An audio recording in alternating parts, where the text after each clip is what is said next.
Halo, assalamualaikum teman-teman semuanya. Ketemu lagi dalam channel pembelajaran kita. Bersama Kak Dion, kita akan coba melanjutkan kembali simulasi atau tryout pelaksanaan KSNK Ekonomi tahun 2022. Sebelum itu, jangan lupa teman-teman semuanya untuk subscribe dan juga share, serta jika bermanfaat untuk teman-teman komen di kolom komentar jika teman-teman ingin membahas materi atau pembahasan soal-soal terkait dengan OSN. Nah, teman-teman semuanya, kita akan coba melanjutkan pembahasan atau pelaksanaan terkait dengan tryout simulasi KSNK ini. Nah, teman-teman kita akan coba melanjutkan pembahasan soal nomor 11. Nah, bagi teman-teman sekarang yang lagi mempersiapkan menjelang hari H pelaksanaan KSNK, kita akan coba nih membahas soal yang cukup lebih teoritis gitu ya. Dimana pada soal nomor 11 ini soalnya terkait dengan teori perilaku konsumen. Nah, teman-teman semuanya kalau misalnya kita lihat di sini ya, soalnya terkait dengan garis anggaran gitu ya. Garis anggaran untuk barang X dan barang Y akan bergeser ke sebelah kiri apabila terjadi.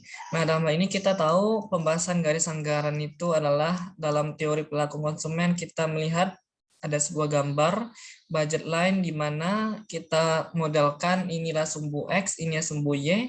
Nah, masing-masing kita modelkan ketika kita mengonsumsi atau memakai dua jenis barang. Misalkan barang pertama adalah baju, yang barang kedua adalah celana. Nah, kita tahu kalau misalkan garis anggaran itu adalah berapa kombinasi atau budget yang dimiliki konsumen untuk membeli dua jenis barang tersebut. Nah, kita katakan bentuknya seperti ini. Untuk barang X yaitu adalah baju, barang Y itu adalah celana. Akan bergeser ke sebelah kiri apabila dia dua fenomena. Pertama, ketika pendapatan kita turun. Ketika kita bisa mampu membeli 4 celana dengan 4 baju, ketika pendapatan kita turun, kita hanya mampu membeli 3 celana dan 3 baju. Sehingga dia bergeser sebelah kiri atau berkurang anggarannya. Nah, yang kedua, ini fenomena pertama. Fenomena kedua ketika kedua harga, baik X dan Y, itu mengalami naik. Jika harga kemahalan, misalnya harga baju dari 100.000 ke 120.000, atau celana misalkan dari 50.000 atau 100.000 dari ke 150.000 naik, maka dia hanya bisa anggaran yang ada itu makin sedikit yang bisa dibeli atau dialokasikan untuk membeli dua barang tersebut. Jadi soal ini jawabannya ada dua. Kalau nggak pendapatannya turun, kalau nggak kedua harga barang mengalami kenaikan. Jadi jawaban yang tepat adalah E. Kenaikan harga barang X dan barang Y dengan porsi yang sama untuk pergeseran.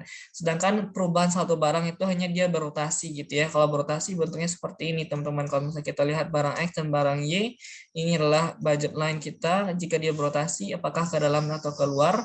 Kalau misalkan ke dalam berarti satu barang mengalami kemahalan. Jadi salah satunya aja ini tetap, misalkan ini berubah. Nah, seperti itu. Kalau misalkan salah satu barang.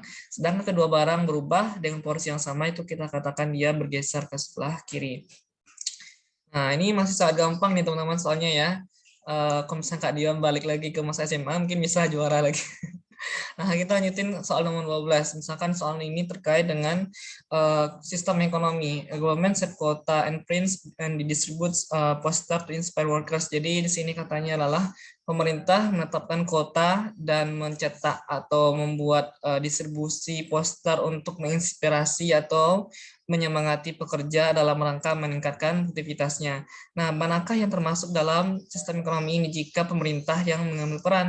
So, jelas di sini kita tahu sistem ekonomi ada 4. Jika pemerintah dominan menetapkan sebuah kebijakan terkait dengan kegiatan ekonomi, maka jawabannya adalah command system atau sistem komando. Sedangkan tradisional itu tradisional, market itu pasar, mix itu campuran, syariah itu nggak ada. Jadi sini umum itu ada 4, yaitu kalau misalkan peran pemerintah, maka jawabannya adalah command system. Oke, kita lanjutin lagi nomor 13, sumbu vertikal dan horizontal pada kurva total produk dan kurva marginalnya adalah, kita tahu inilah teori perilaku produsen ya, atau kita singkat dengan TPP. Maka kalau misalnya kita lihat, inilah kita namanya produksi gitu ya, kita membutuhkan input diantaranya adalah kapital dan labor atau modal dan tenaga kerja. L itu adalah tenaga kerja, singkatan dari labor. Nah, kita tahu kalau misalkan sumbu vertikalnya itu adalah output gitu ya, berapa banyak barang yang dihasilkan dipengaruhi inputnya adalah kita modalkan itu tenaga kerja. Nah, berarti sumbunya adalah berapa penggunaan tenaga kerja dalam menghasilkan outputnya, sehingga kita katakan total produk seperti ini, kemudian diikuti oleh marginal product. Nah, maka kombinasinya adalah tenaga kerja dengan output yang dihasilkan. Nah, jika kita anggap di sini dalam jangka pendek, maka kapitalnya atau modalnya tetap, sehingga kenaikan tenaga kerja itu mempengaruhi kenaikan atau perubahan dari jumlah barang yang dihasilkan, sehingga sumbu vertikal horizontalnya adalah kuantitas barang vertikal, sedangkan sumbu horizontalnya adalah jumlah tenaga kerja. Maka jawaban yang tepat adalah C. Nah, ini masih cukup gampang ya, teman-teman. Kita lanjutin lagi nomor 14 di sini. What will happen if the supply for product decrease? Nah, di sini maksudnya adalah ketika apa yang terjadi jika supply atau di sini adalah penawaran terhadap barang itu mengalami penurunan. Nah, kita tahu kalau misalkan dalam kurva penawaran di mana horizontalnya adalah kuantitas, kemudian vertikalnya adalah harga, kurva penawaran itu sehukumnya adalah naik dari kiri bawah ke kanan atas. Nah, maka kalau misalnya kita lihat bagaimana yang terjadi ketika supply-nya mengalami berkurang gitu ya, menurun. Nah, kita tulis di sini kurva demand-nya juga kurva supply, di sinilah titik keseimbangan. Nah, jika dia bergeser sebelah menurun, berarti dia bergeser sebelah kiri ya. Artinya adalah jumlah dibelinya sekian, mengalami penurunan sekian. Anggaplah misalkan di sini 10, kemudian supply-nya bergeser sebelah kiri jadinya 8. Nah, lebih sedikit jumlah yang dibeli atau yang ditawarkan oleh produsen kepada konsumen. Sehingga kita tahu kalau misalkan surplus konsumen itu dimulai dari titik awal ini ya, keseimbangan pertama, katakanlah A, E, B. Nah, kemudian kalau misalkan dia bergeser sebelah kiri, maka dia lebih sedikit surplus konsumennya. Awalnya di sini, setelah itu A, katakanlah A, C, F misalkan. Nah, di sini lebih sedikit bentuknya gitu ya dari yang awal. Nah, begitu juga dengan surplus produsen. Awalnya di sini berarti bentuknya adalah segitiga ini. Ternyata dia di sini, maka dia mau nggak mau menyesuaikan perubahan. Sehingga kita katakan what will happen jika jumlah barang ditawarkan atau dijual lebih sedikit, maka surplus konsumen itu turun dan surplus produsen itu turun. Maka jawabannya lah E. Bersurpluses will drop. Jadi ketika jumlah barang jual sedikit, konsumen itu nggak punya banyak pilihan untuk membeli barang dan produsen juga untungnya dikit karena dia hanya sedikit menjual barang kayak gitu. Ibaratnya logikanya seperti itu. Maka jawabannya adalah E. Nah, terakhir soalnya nomor 15 kita akan coba bahas ke teman-teman terkait dengan pasar. Dalam jangka panjang, keadaan perusahaan pada pasar persaingan sempurna atau kita sebut sebagai PPS adalah sebagai berikut. Nah, kita tahu ada dalam jangka pendek gitu ya. Dalam pasar persaingan sempurna ada jangka pendek, kemudian juga ada jangka panjang. Nah, kalau yang jangka panjang ini kita tadi ya yang ditanyakan, kita beralih dulu ke jangka pendek. Kalau misalkan jangka pendek itu dia bisa memperoleh dua hal. Pertama laba maksimal atau kita katakan laba supernormal, satu lagi dia rugi minimum. Nah, sedangkan kalau jangka panjang itu sudah pasti dia memperoleh namanya laba normal. Laba normal itu dia artinya adalah tidak untung, tidak rugi. Maka kita tuliskan dalam persamaan TR sama dengan TC.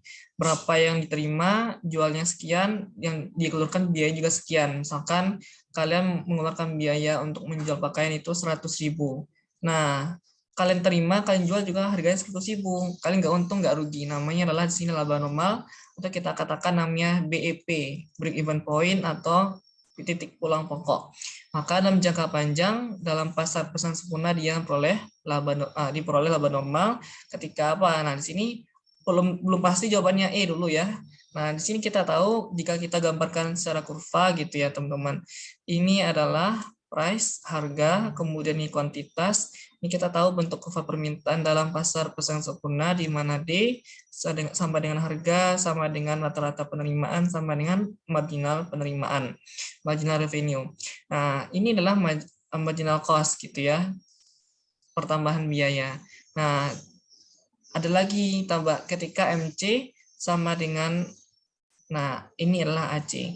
Jadi biaya rata-ratanya sekian, AR-nya sekian. Nah, jadi ketika MC bertemu dengan AC di titik minimum dan juga sama dengan AR, maka itulah kita katakan laba normal. Jadi jawabannya adalah berproduksi pada saat kurva marginal MC ini, kemudian memotong minimum kurva biaya rata-rata atau average cost gitu ya, rata-rata biaya yang menyinggung kurva penerimaan rata-rata, yaitu AR ini. Jadi ketika itu adalah kita katakan laba normal.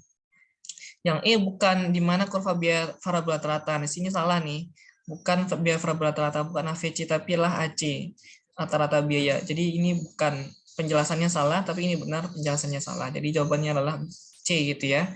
Nah, teman-teman, demikian yang bisa kita sampaikan. Semoga bermanfaat. Dan kita mengharapkan teman-teman terus mendukung channel pembelajaran ini dengan membagikan ke teman-teman kalian dalam saluran pembelajaran. Semoga bermanfaat. Demikian kita ketemu lagi dalam channel pembelajaran berikutnya. Assalamualaikum warahmatullahi wabarakatuh.